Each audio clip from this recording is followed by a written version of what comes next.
आपके एरिया में कैसा वातावरण है, कैसा माहौल है? तो अभी बिज़नेस कैसा चल रहा है? अगर वो बिज़नेस बैकग्राउंड को बिलोंग करता है, आप उसको जानते हैं, या फिर पूछ लीजिए कि सर मुझे आपका नंबर जो है वो फेसबुक से मिला था, मेरे कॉमन फ्रेंड हैं, आप फ्रेंड के फ्रेंड हैं, वहाँ से आपका रेफरेंस मिला था तो मैंने आपको कॉल किया। आपका डीपी बहुत अच्छा था, बहुत अच्छा लगा मुझे। आपकी पर्सनैलिटी बिल्कुल एक प्रोफेशनल की तरह लगती है। तो आर यू अ बिजनेसमैन और यू आर वर्किंग समवेयर? तो जैसा फिर बातों का एक्सटेंशन, देखिए बात से ही बात बनती है। आप सवाल करेंगे, वहाँ से कुछ जवाब आएगा, फिर सवाल जवाब का सिलसिला चालू होगा। तो फिर मोड ऑफ वर्किंग में आज की तारीख में किसी से भी पूछे कैसा चल रहा है, तो सब गाना एक ही गाएंगे कि भाई बस कट रही है, क्या जैसे तैसे चल रहा है यार, हालत बहुत ख़राब है, सब बाजा बजा हुआ है, बिज़नेस चौपट है, वो धंधा नहीं हो रहा है। बहुत कम लोग ऐसे मिलेंगे जो बोलेंगे सब कुछ ठीक ठाक चल रहा है। तो आप उनसे डील करते टाइम ये बोलिए कि भाई फैमिली में सब कुछ ठीक ठाक है। तो उसके बाद फिर आप बात कीजिए कि सर देखिए क्या है, फ़िलहाल जो सिचुएशन ऐसी है, तो ये तो पेंडेमिक ने सिखाया है हम सबको कि हम सबके पास एक सोर्स ऑफ इनकम कुछ अलग होना चाहिए, क्योंकि सिंगल सोर्स ऑफ इनकम ने सबकी हालत ख़राब कर दी। और जो मोड ऑफ बिज़नेस था लोगों का, फिजिकल मोड ऑफ बिज़नेस था, जिसमें लोग दुकानें खरीदते थे, रेंट पे लेते थे और उसमें 50 तरह के आइटम भरते थे और फिर कस्टमर का वेट करते थे 10-20-50 लाख रुपए लगा करके, अब ग्राहक आएगा, सामान खरीदेगा, फिर उसी पैसे से मेरे पास बचत होगी, मैं पेमेंट दूंगा, बिजली का बिल दूंगा, रेंट दूंगा, उससे नया बिजनेस इस्टेब्लिश करूंगा। तो जो लोगों का फिजिकल मोड ऑफ बिजनेस था ओपन करने का, वो तो चला गया। आपने देखा होगा कि इस टाइम पे डिजिटल मोड जो है ना वो एक्टिव हो गया। आप देखिए गूगल के सबसे ज़्यादा कस्टमर बढ़े हैं, फेसबुक के सबसे ज़्यादा कस्टमर बढ़े हैं, इंस्टाग्राम, यूट्यूब, गूगल मीट, जियो मीट, इन सब के यूज़र्स बढ़े हैं। मतलब डिजिटल प्लेटफॉर्म्स ने बहुत ग्रोथ की है। तो ऐसे टाइम में आपका जो बिज़नेस है जैसा भी सर्वाइव कर रहा है, आप फिलहाल तो उसे कर ही रहे हैं, लेकिन अगर उसको डिस्टर्ब ना करते हो आपको कोई ऐसा प्लेटफॉर्म मिले जिसमें आपको एक नया पैरेलल बिजनेस आपको स्टैंड करने का मौका मिले, आपके काम को डिस्टर्ब ना करते हो, तो कैसा लगेगा आपको? एंड डेफिनेटली उसका आंसर होगा कि यस, अगर इस काम के साथ साथ कुछ नया बिल्डअप हो जाता है तो मुझे बहुत अच्छा लगेगा। तो आप उनको बता सकते हैं कि सर ऐसे ही एक डिजिटल प्लेटफॉर्म मुझे भी लॉकडाउन में मिला है, जो कि इस वक्त बहुत अच्छा रन कर रहा है और अराउंड 30 लाख उसके यूज़र्स हैं, जो कि ग्लोबल यूज़र्स हैं। और अगर इस सिस्टम में अभी आप एंट्री करते हैं तो अभी क्राउड का बहुत कम परसेंटेज इसमें आया है, और अगर आप अभी इसमें एंट्री कर जाते हैं तो आपके लिए एक बहुत बड़ा प्लेटफॉर्म बनेगा। आपके बिजनेस के पैरेलली एक बिजनेस भी आप स्टैंड कर पाएंगे, और आपके बच्चों के लिए, आपकी फैमिली के लिए वो एक पैरेलल बिजनेस तैयार होगा। और साथ ही साथ आप अगर इसमें थोड़ा बहुत एफर्ट्स लगाएंगे तो आप सोशली बहुत लोगों को सपोर्ट कर सकते हैं, क्योंकि अभी तो देखिए आपका बिजनेस तो आपको ही फुलफिल नहीं कर पा रहा है। और अगर आप चाहें कि किसी की मदद करना है तो आज की तारीख में तो हम पैसे भी नहीं किसी को उधार दे सकते, क्योंकि इतना फंड हमारे पास बचा ही नहीं है। लेकिन हाँ, इससे जुड़ने के बाद आप सोशली लोगों को हेल्प कर सकते हैं, उनके घर में फूड, क्लॉथ एंड शेल्टर, रोटी, कपड़ा और मकान का आप थोड़ा सा बंदोबस्त कर सकते हैं, क्योंकि आप अभी भी वेल ऑफ हैं। मैं और आप आज भी अच्छी रोटी खा रहे हैं, अच्छे घर में रहते हैं, अच्छा रहन सहन है, तो हम ऐसे लोगों की सोसाइटी में हेल्प कर सकते हैं जो सचमुच नीडफुल हैं। तो मैं आपको बताना चाहता हूँ कि एक पॉलवाइन करके ऐसा सिस्टम है जिससे मैं लास्ट ईयर जुड़ा था, या 6 महीने पहले जुड़ा था, और ग्लोबल यूज़र्स हैं इसकी बहुत सारी डिटेल फेसबुक पे, सोशल मीडिया पे अवेलेबल है। और ये एक बहुत ही नॉमिनल सी जो एक अमाउंट है उससे स्टार्ट होता है। सिर्फ 2250 रुपये का एक डोनेशन हमें करना होता है, जो एग्जिस्टिंग यूज़र्स हैं या फिर सिस्टम के जो यूज़र्स हैं उनके लिए, और इस डोनेशन बेस्ड प्लेटफॉर्म से ये काम शुरू होता है। तो जब आप इसमें इतना पैसा देते हैं तो बदले में आपको एक बड़ा रिवॉर्ड सिस्टम से मिलता है, क्योंकि इसमें 30 लाख यूज़र हैं। अगर वो 1-1 रुपया भी देते हैं तो आपके पास फंड में 30 लाख रुपये इकट्ठा हो जाता है। आपको करना क्या होता है इसमें कि अगर आप इस सिस्टम के साथ जुड़ते हैं तो आपको ऐसा कोई, आपके पास जो काम करने वाले लोग हैं जिनको शायद आप इस टाइम सैलरी देने में कैपेबल नहीं होंगे, या फिर जिनको इस वक्त आप फाइनेंशियली सपोर्ट नहीं कर पा रहे होंगे, आपका मन बड़ा होगा लेकिन आप नहीं कर पा रहे, तो ऐसे लोगों को आपको रिकमेंड करना है, सिर्फ रेफ़र करना है। और रेफरल प्रोग्राम के थ्रू ये प्लेटफॉर्म आगे बढ़ता है। और इसके लिए मेरे पास कुछ वीडियोज़ हैं, मैं आपके साथ शेयर कर देता हूँ। आप एक बार गो थ्रू हो जाइए उनसे, और आपको इसके बारे में अच्छा खासा आइडिया आ जाएगा। और अगर आप ये वाया करते हैं तो जो टीम आपके नेटवर्क में तैयार होगी, या फिर जो नेटवर्क आप तैयार करेंगे, आप उनसे भी एक अच्छा खासा रेवेन्यू जो है वो जनरेट कर सकते हैं। और फिर आप, क्योंकि मैं और आप थोड़ा बिजनेस रन करते हैं, तो मेरी भी इच्छा है कि मैं ओल्ड एज होम में लोगों को मदद करूं, जो बेचारे बच्चे जिनके कोरोना में पेरेंट्स चले गए, या जिन लेडीज़ के हस्बैंड चले गए, या जिनके घरों में इस टाइम दिक्कत है, तो उन लोगों को मैं भी मदद करना चाहता हूं। तो इस प्लेटफॉर्म से जुड़ के मुझे ये ताकत मिली कि मैं शायद आने वाले टाइम में कैपेबल हो सकता हूं, और मैं एक ग्लोबल कंट्रीब्यूशन से भी बहुत अच्छा अर्न कर सकता हूं। तो मेरे पास जो इन्फॉर्मेशन है, जो डाटा अवेलेबल है, मैं आपके साथ शेयर करता हूँ। आप एक बार गो थ्रू होइए इसके, और मैं फिर आपके साथ में वापस से कॉल पे बात करता हूँ। तो आप एक शुरू में एक हल्का फुल्का रैपो बना करके, अगर अननोन है तो आप इतना बात करके भी उसे छोड़ सकते हैं, एंड नेक्स्ट मीटिंग में, नेक्स्ट कॉल में आप उससे बात कर सकते हैं, फॉलोअप ले सकते हैं और चीज़ें बता सकते हैं। अब उसको ये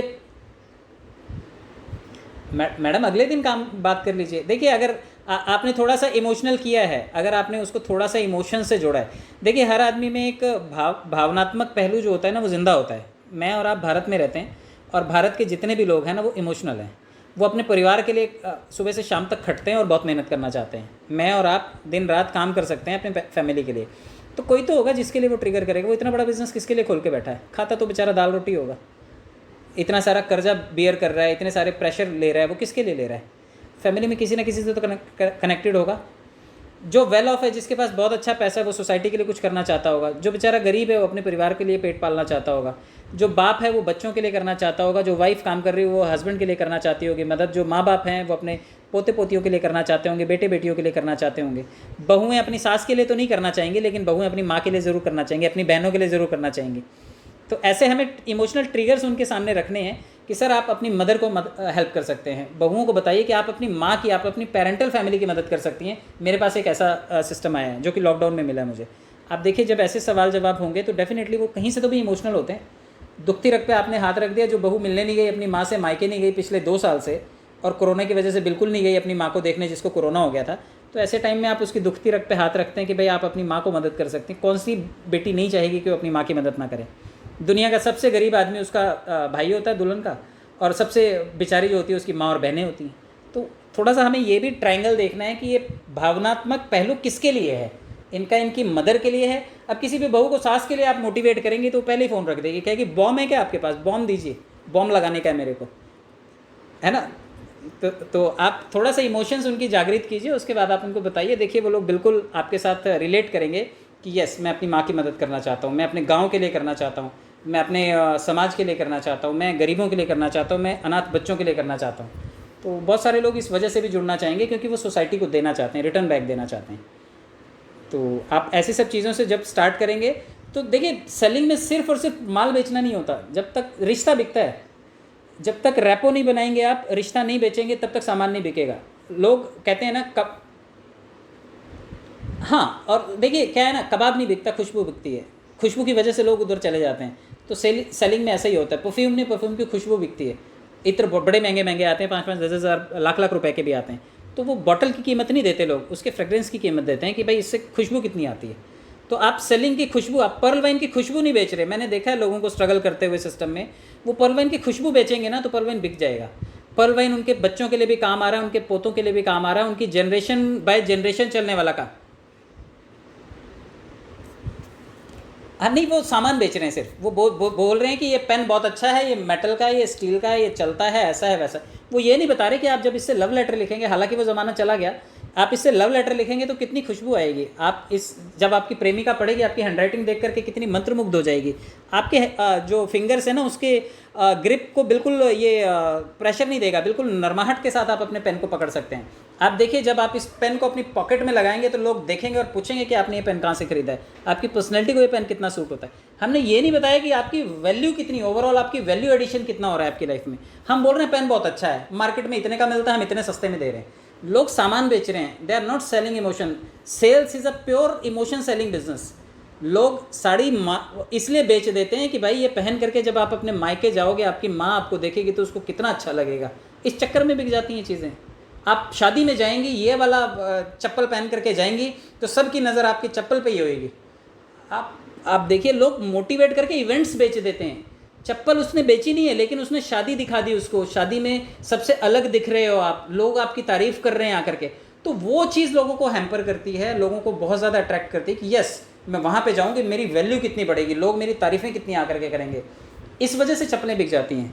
तो पर्ल वाइन भी जो है 2250 रुपये के लिए पर्ल वाइन नहीं लेता कोई भी। पर्ल वाइन इसलिए लेता है कि शायद उसकी बेटी की शादी में काम आएगा। पर्ल वाइन इसलिए लेता है कोई कि उसके बच्चे के एजुकेशन में काम आएगा, उनके बुढ़ापे में काम आएगा, उनके पेंशन के लिए कारण बनेगा। ये सभी वजहों से लोग पर्ल वाइन में आना चाहते हैं। तो क्या ये वजहें बेच रहे हैं हम? लोग बोलते हैं 2250 रुपये दो 32 लाख रुपये ले लो, ये बेचते हैं इसलिए बिकता नहीं है पर्ल वाइन। लेकिन अगर सेलिंग की टेक्निक को थोड़ा सा शिफ्ट करें, मोड को ही तो शिफ्ट करना है आपको, थोड़ा सा इमोशनल मोड में लेकर के जाना है और लोग आपके साथ जुड़ने शुरू हो जाएंगे। People like people, people by people, people don't by product, people by people. आपके वर्ड्स को लोग बाय करते हैं। तो आपके शब्दों में वो थोड़ा सा अगर पैनापन आए और आप लोगों को इमोशंस बेच पाएँ, थोड़ा सा भावुक कर पाएँ, तो सामान बिक जाता है। तो मुझे लगता है कि बहुत ज़्यादा दिक्कत नहीं होगी। हम फ़ोन पे कई बार मिस्ड कॉल भी आ जाए तो लोग लंबी बात कर लेते हैं, मज़ा आता है लोगों को बात करने में। तो क्या लोगों को अप्रोच करते टाइम लोगों को मज़ा आ रहा है? अगर मज़ा आ रहा है तो आप ये काम कर लेंगे और आपके लिए बड़ा आसान है। लोगों के नेगेटिव सुन लेना और उनको डील कर लेना, और आसानी से आप उन्हें कन्विंस कर लेंगे। हो सकता है एक बार नहीं, 2-4 बार कम्युनिकेशन कीजिए, हो सकता है आपका बहुत अच्छा दोस्त बन जाए वो, और आप बातचीत कर पाएंगे उससे। मेक श्योर आपको आसानी होगी बात करने में।